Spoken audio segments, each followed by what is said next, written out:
पुष्पा राणा जी, रोहतक से। राधे राधे प्रभु जी। राधे राधे महाराज जी, श्री हरिवंश प्रणाम।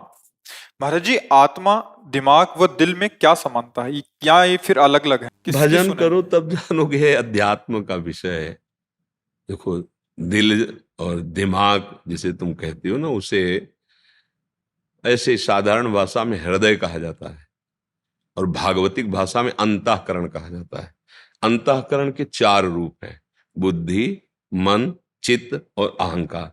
इसे ऐसे सहज भाषा में बोल दिया जाता है, यार हृदय से बोलना, तुम दिल से बोलना। उस वैसे जो अंगों की भाषा में तो दिल एक अंग है जिससे शरीर का संचालन हो रहा है। बकाया जो हम संबोधन करते हैं ना दिल और हृदय से, उसका तात्पर्य होता है अंतःकरण। उसी अंतःकरण से पूरा सिस्टम, जो पूरा सिस्टम है ना, सोचने का, करने का, देखने का, सुनने का, ये इंद्रियां एक कर वहां से शासित है।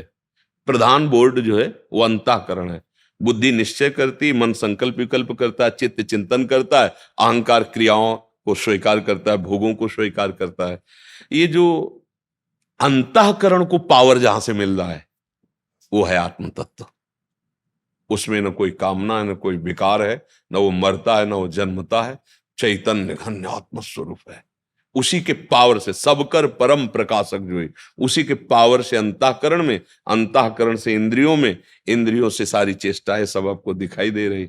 यह है मायाकृत और वो है मायातीत। जो आत्म तत्व है ना, वो है माया। बोले आत्मा पवित्र हो गई, अब वो विचार जानता नहीं ना, आत्मा पवित्र नहीं हो गई, अंतःकरण पवित्र हो रहा है। आत्म तत्व तो कभी मलिन हुआ ही नहीं।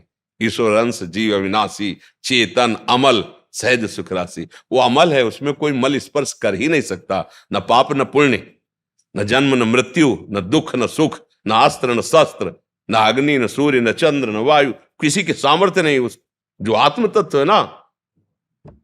अब हम लोग चूंकि अभी ज्ञान नहीं है, इसलिए वो उसको भाषा में बोलते रहते हैं। तो जो आप बोल रहे हैं वो अंतःकरण है, और जो आप आत्म तत्व कह रहे हैं वो अंतःकरण का प्रकाशक है। उसी से पावर, जैसे चुंबक ऐसे रख दो तो जो लोहे की वस्तुएं उसमें हिलन डिलन हो जाएगी, पर उसमें सामर्थ्य नहीं। वो चुंबकी तत्व, पर चुंबक की इच्छा नहीं, उसका प्रभाव है, उसका प्रभाव है, और जड़ वस्तुएं हिलने लगती हैं। तो ये जड़ शरीर है ना, ये जड़ है, ये चैतन्य नहीं है। देखो, अभी यहां से चैतन्यता हटा दी जाए तो गेंद्री की, तो आप छील दो, काट दो, कोई परेशानी नहीं। ये जड़ है, ये जड़ शरीर जिससे प्रकाशित हो रहा है, पावरफुल चैतन्यता आ रही, वो अंतःकरण, पांच ज्ञानेंद्रियां, पांच कर्मेंद्रियां, चार अंतःकरण मन बुद्धि चित्त अहम, और पांच ज्ञानेंद्रियां और पांच कर्मेंद्रियां, और इनको जहां से प्रकाश मिल रहा है वो है आत्म तत्व। ये हमारा स्वरूप नहीं है, हमारा स्वरूप है आत्म तत्व। जब ये बोध हो जाता है तो मुक्त हो जाता है, और जब नहीं होता तो फंसा हुआ भटकता रहता, मैं स्त्री में पुरुष, ये प्रपंच मायाकृत चलता रहता है। समझ रहे आप जी?